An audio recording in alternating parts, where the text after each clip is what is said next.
Queensland Premier Annastacia Palaszczuk has denied the state's strict border measures are causing long queues for COVID testing in parts of New South Wales and Victoria. Ms Palaszczuk has refused to take responsibility for long testing backlogs, despite lines across the country blowing out.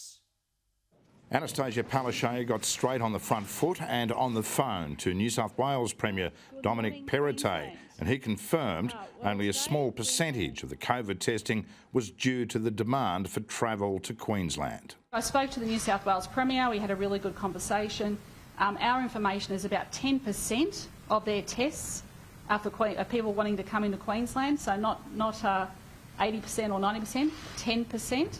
But that didn't stop a heated exchange at a media conference as the Premier defended the government's strict border policies. Premier, can you see that it's safe to say that Queensland is now holding the rest of the country at ransom? Because this testing is causing angst amongst the populations in New South Wales and Victoria. Yeah, but Premier, have you seen the testing lines in New South Wales and Victoria? 10%. No, you've got this wrong. But then you go to the airport, Premier. With due respect, let me finish. Let's be respectful, it's okay. I am being respectful. No, let's just be very clear. No, it's frustrating for people in New South Wales because there are so many people getting tested because the variant, Omicron, is rampant in New South Wales. But what about the people that are missing out? And guess what? I don't want it rampant here in Queensland at the moment. The Premier was being grilled on how those flying into Queensland were not having their COVID test and vaccination credentials checked by police. Just the scan on the phone, yep. It's so easy to walk through, it's like, are you kidding?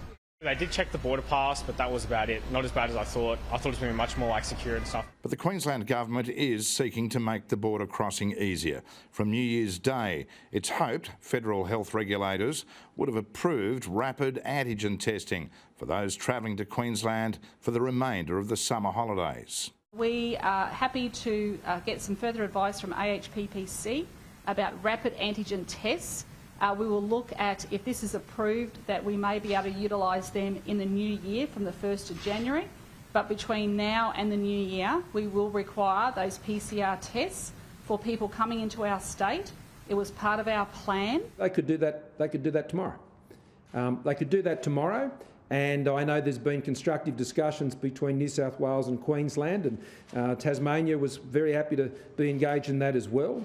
And so, there is no AHPPC medical expert panel consensus opinion which says you must have a PCR test to travel from one state to another. The rapid antigen testing proposal has already had its critics, fearing it's bound to fail if it'll rely on an honour system.